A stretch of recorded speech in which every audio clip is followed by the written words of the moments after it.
Hello दोस्तों, जैसे कि मैंने आप लोग से वादा किया था, मैं आप लोग के सामने क्लास 12th की ज्योग्राफी की हिंदी माध्यम की बुक पूरा कवर करूँगा, जिसके लिए मैं ये कोर्स लेकर आया हूँ।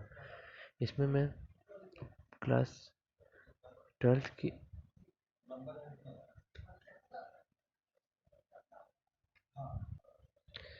एनसीईआरटी पूरी कवर करूँगा। और इसमें मैं क्लास 12th में जो पहला चैप्टर है, मानव भूगोल, प्रकृति एवं विशेष क्षेत्र, इसको मैं छोड़ रहा हूँ क्योंकि ये इम्पोर्टेंट नहीं है ज़्यादा। अब नेक्स्ट चैप्टर से, चैप्टर 2 से, जिसका नाम है विश्व जनसंख्या वितरण एवं घनत्व एवं वृद्धि, इसको मैं स्टार्ट करूँगा। देखिए, इसमें मेन टॉपिक मतलब इस सब्जेक्ट में और इस लेसन में हम लोग ये पढ़ेंगे कि हम लोग की पूरे वर्ल्ड की जनसंख्या कैसी है, कहाँ कहाँ वितरण है और कैसे कैसे ये बढ़ता है और कहाँ कहाँ से इसको निकाला जाता है। देखिए, चलिए हम लोग शुरू करते हैं। देश के निवासी जो होते हैं वास्तविक धन होते हैं, मतलब कि पूरी ब्रह्मांड में जो भी चीज़ मेन वास्तविक धन है वो देश के हमारे निवासी हैं। ठीक है, 21वीं शताब्दी में 600 करोड़ से अधिक जनसंख्या थी। मतलब कि 21वीं शताब्दी में जनसंख्या कितनी थी? 600 करोड़। विश्व में जनसंख्या वितरण के प्रारूप में क्या है? पहला पॉइंट, विश्व की जनसंख्या का 90% और 10% स्थल भाग में निवास करते हैं। मतलब कि स्थल भाग में जितने परसेंट लोग निवास करते हैं, टोटल जनसंख्या का 10% स्थल भाग में। ठीक है, जनसंख्या का घनत्व क्या होता है? भूमि की प्रत्येक इकाई में उस पर रह रहे लोगों के सीमित क्षमता। ठीक है, भूमि की प्रत्येक इकाई में उस पर रह रहे लोगों के पोषण की सीमित क्षमता ही जनसंख्या का घनत्व कहलाती है। मतलब कि कोई ये एक भूमि की इकाई है, ठीक है, उस पर रह रहे लोगों, यहाँ पे एक लोग रह रहे हैं, इसे पोषण, इन लोग का जो पोषण होता है, इन लोगों को खाने पीने का क्या ध्यान दिया जाता है कि सीमित क्षमता, मतलब कि कितनी क्षमता है इन लोग को खाने की, ये है जनसंख्या का घनत्व, कितना इन लोग खा पा रहे हैं। अब ये स्टार्ट करते हैं जनसंख्या। जनसंख्या वितरण को प्रभावित करने वाले कारक, जनसंख्या वितरण प्रभावित करने वाले कारक क्या क्या है? भौगोलिक कारक, आर्थिक कारक और सामाजिक कारक, 3 कारक है। ठीक है, आर्थिक कारक और सामाजिक कारण है। ठीक है,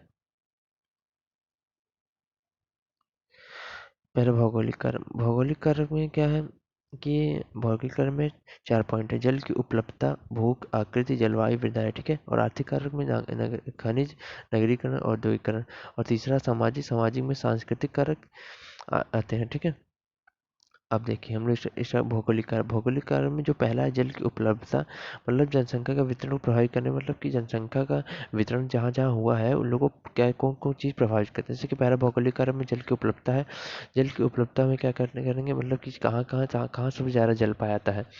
जैसे कि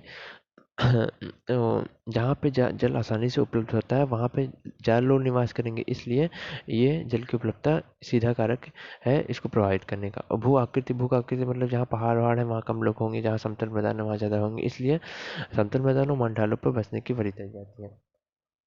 और ये हो गया भू आकृति। जलवायु, जलवायु क्या है? जलवायु जहाँ पे बहुत ज़्यादा ठंडे लोग होंगे, जैसे कि ध्रुवों पर, उन वहाँ पे वैसे भी कम लोग रहेंगे, और जैसे कि जहाँ पे नॉर्मल कंडीशन रहती है वहाँ पे ज़्यादा लोग रहेंगे, इसलिए इसलिए जो है वहाँ पे ज़्यादा लोग रहेंगे। ठीक है, इसको स्टार्ट खत्म हो गया। मृदाएँ, मृदाएँ क्या है? मृदाओं में दोमट मिट्टी वाले जहाँ प्रदेश है वहाँ पे सबसे अधिक निवास होता है। ठीक है, मतलब जहाँ पे टोटल आप लोग को ये याद करना है, दोमट मिट्टी वाले प्रदेशों में अधिक लोग निवास करते हैं बस। और आर्थिक आर्थिक कार्य में क्या है? आर्थिक कार्य में 3 तरह के आते हैं: खनिज, नगरीकरण, औद्योगिकरण। खनिज में क्या है? खनन और औद्योगिक गतिविधियाँ जहाँ पर ज़्यादा होंगी वहाँ रोजगार ज़्यादा होगा, रोजगार ज़्यादा होगा तो वहाँ पे लोग प्रवास करेंगे, प्रवासी के तौर पे आएंगे, और पहले जो जनसंख्या है वहाँ पे, इसलिए जनसंख्या का वहाँ घनत्व ज़्यादा हो जाएगा।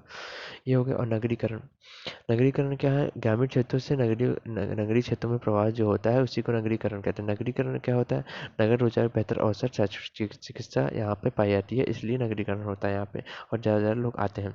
औद्योगिकरण भी एक जनसंख्या को बेहतर प्रभावित करने वाला महत्वपूर्ण कारक है, क्योंकि औद्योगिकरण जहाँ फैक्ट्रियाँ होंगी वहाँ लोग बाहर से आएंगे, वहाँ पे खुद के लोग रहेंगे, इसलिए वहाँ का जनसंख्या घनत्व में बहुत ज़्यादा परिवर्तन हो जाता है, बढ़ जाती है जनसंख्या घनत्व। और सामाजिक सांस्कृतिक कारण, और जहाँ पे धार्मिक स्तर से सांस्कृतिक महत्व के कारण अधिक लोगों को आकर्षित कर लेता है वो, इसलिए वहाँ पे भीड़ भाड़ वाले स्थानों पे चले जाते हैं। ठीक है, बहुत ज़्यादा लोग रहते हैं वहाँ पे। ये हो गया। ठीक है, ये पूरा कंप्लीट हो गया। पूरा ये पूरा कंप्लीट हो गया। ठीक है, अब देखिए जनसंख्या वृद्धि। जनसंख्या वृद्धि क्या हो रही है? समय की किसी निश्चित अवधि क्षेत्र में किसी एक क्षेत्र में समय की किसी निश्चित अवधि, एक समय है, निश्चित अवधि के दौरान बसे हुए लोगों की संख्या में परिवर्तन ही जनसंख्या वृद्धि कहलाती है। एक क्षेत्र है, वहाँ पे एक परिवर्तन निश्चित टाइम में के दौरान बने लोग निश्चित अवधि के दौरान बसे हुए लिखा है, बसे हुए लोगों की संख्या में परिवर्तन को ही जनसंख्या वृद्धि कहते हैं। और ये परिवर्तन पॉजिटिव भी हो सकता है, नेगेटिव हो सकता है, धनात्मक वृद्धि भी हो सकती है, ऋणात्मक वृद्धि भी हो सकती है। और जनसंख्या वृद्धि ज़्यादा भी हो सकती है और कम भी हो सकती है। निरपेक्ष संख्या अथवा प्रतिशत के रूप में अभिव्यक्त हो सकता है। ठीक है, निरपेक्ष संख्या तो प्रतिशत के रूप में अभिव्यक्त कर सकते हैं, इसको अभिव्यक्त किया जाता है।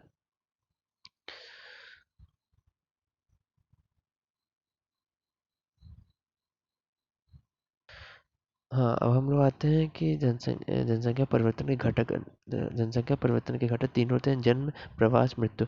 ठीक है, जन्म, प्रवास, मृत्यु, इनके तीनों घटक होते हैं। अब जनसंख्या पर तीन घटक हम लोग तो वो पढ़ रहे हैं। जन्म, मृत्यु, प्रवास। ठीक है, और जन्म क्या होता है? अशोधित जन्म दर। अशोधित जन्म दर मतलब होता है जो नॉर्मल जन्म दर जो होती है, को प्रति हजार स्त्रियों द्वारा जन्म दिए जीवित बच्चों के रूप में व्यक्त किया जाता है। इसकी गणना इस प्रकार की जाती है: अशोधित अशोधित जन्म दर मतलब जन्म दर किसी वर्ष में, एक वर्ष में, जैसे 2020 है, इस वर्ष में जीवित जन्म जितने लोग पैदा हो रहे हैं बटे अपॉन किसी क्षेत्र में वर्ष की मध्य जनसंख्या इंटू 1000, इससे अशोधित जन्म दर निकल सकती है। ठीक है, अब मृत्यु दर, अशोधित मृत्यु दर क्या होती है? किसी वर्ष में मृत्यु की संख्या अपॉन किसी वर्ष के मध्य में अनुमानित जनसंख्या इंटू 1000, ये हो गया। ठीक है, अब प्रवास पर लोग एक स्थान दूसरे स्थान पर जाते हैं, तो तो जब प्रवास नॉर्मली क्या होता है? प्रवास ये होता है जब लोग एक स्थान से दूसरे स्थान पर जाते हैं। ठीक है, अब देखिए उसमें दो पॉइंट आता है: उद्गम स्थान होता है, गंतव्य स्थान। उद्गम स्थान क्या होता है? उद्गम स्थान होता है कि वह स्थान जहाँ से गमन होता है। ठीक है, वह स्थान जहाँ से गमन होता है, और गंतव्य स्थान जिसमें आगमन होता है। ठीक है, ये होता है गंतव्य स्थान। ठीक है, उद्गम स्थान जनसंख्या में कमी दर्शाता है और गंतव्य स्थान जनसंख्या में अधिकता दर्शाता है। प्रवास तीन तरह के होते हैं: स्थायी प्रवास होते हैं, अस्थायी और मौसमी प्रवास। जैसे कि स्थायी प्रवास वो होता है कि लोग अपनी मर्जी से चले जाते हैं। अस्थायी प्रवास होता है कि लोग वहाँ पे रहने की सुविधा नहीं है, इसलिए वहाँ पे अस्थायी प्रवास होता है। और मौसमी प्रवास कैसे होता है? जैसे कि आप लोग में रोहिंग्या कम्युनिटी देखे होंगे, वहाँ पे मौसमी हो जाता है। ठीक है, वहाँ क्लाइमेट चेंज हो जाता है, वहाँ पे लोग बाहर जा रहे हैं, वहाँ तो अस्थायी प्रवास है। ठीक है, और मौसमी प्रवास जैसे कि जहाँ पे जैसे कि महाराष्ट्र में हम लोग रह रहे हैं। ठीक है, महाराष्ट्र साइड हम लोग रह रहे हैं, मुंबई में पानी भर गया। ठीक है, वहाँ पे पानी भर गया तो इसलिए मौसम वहाँ पे पानी भरे, तो वहाँ से जो लोग यहाँ उत्तर प्रदेश आ गए हैं, बिहार आ गए हैं। ठीक है, यहाँ पे जो आएंगे तो इन लोग को मौसमी प्रवासी लोग कहेंगे। ठीक है, अब इसमें दो पॉइंट आता है: अप्रवास और उत्प्रवास। अप्रवास प्रवासी जो नए स्थान पर जाते हैं, उत्प्रवास प्रवासी जो एक स्थान से बाहर चले जाते हैं। मतलब कि पर्टिकुलर ये क्षेत्र है, यहाँ से जो लोग जाएंगे तो यहाँ उत्प्रवास होगा और यहाँ पे अप्रवास होगा। समझ गए? अब प्रभावित करने वाले कारक क्या होता है, प्रतिकर्ष और उत्कर्ष, ठीक है।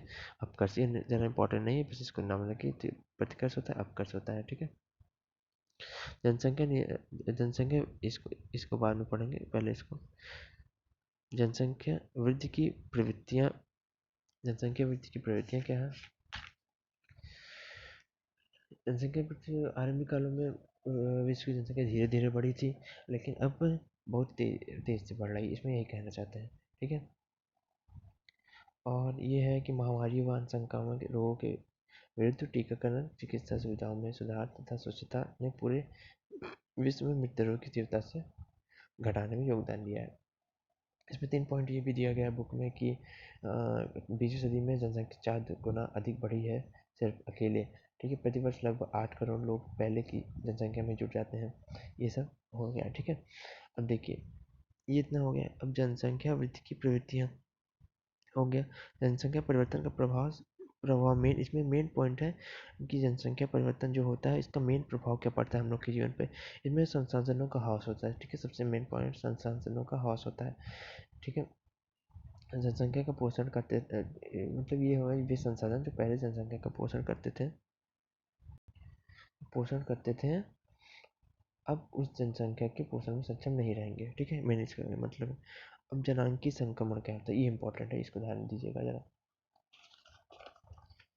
जनांकी संक्रमण क्या होता है? किसी क्षेत्र की जनसंख्या के वर्णन तथा भविष्य की जनसंख्या के पूर्वानुमान के लिए किया जाता है, ठीक है। इसका उपयोग कहाँ किया जाता है? किसी क्षेत्र की जनसंख्या, जैसे कि कोई क्षेत्र है उसकी जनसंख्या का वर्णन करना है, तो भविष्य की जनसंख्या का अनुमान लगाना है, तो जनांकी संक्रमण क्या इसका करते हैं, ठीक है। अब इसमें ये सिद्धांत में ये बताता है कि जैसे कि समाज है ग्रामीण क्षेत्रीय और अशिक्षित अवस्था से उन्नति करके नागरिक औद्योगिक और साक्षर बनता है, ठीक है। तो किसी प्रदेश की जनसंख्या उच्च जन्म और निम्न मृत्यु दर से परिवर्तित हो जाती है, इसे जनांकी संक्रमण कहते हैं। जनांकी संक्रमण इशू मेन ये होता है, देखिए, ग्रामीण क्षेत्रीय और मजदूर है, जनांकी संक्रमण नागरिक नगरीय औद्योगिक बन गया, ठीक है। ये हो गया। इसमें 3 अवस्थाएं होती हैं, ठीक है। प्रथम अवस्था में उच्च प्रजननशीलता व उच्च मध्यता होती है, ठीक है। इसमें जनसंख्या वृद्धि धीमी होती है और अधिकांश लोग खेती में कार्यरत होते हैं, ठीक है। ये हो गया। और द्वितीय अवस्था में क्या होता है? प्रजननशीलता ऊंची बनी जाती है, किंतु यह समय के साथ घटती जाती है। इसमें क्या होता है? स्वास्थ्य संबंधित स्वच्छता में सुधार के लिए मृत्यु में कमी आती है, ठीक है। अंतिम अवस्था क्या है? प्रजननशीलता और मध्यता दोनों अधिक घट जाती है। जनसंख्या या तो स्थिर हो जाती है या मंद गति से बढ़ती जाती है, ठीक है। जनसंख्या नियंत्रण का उपाय क्या है?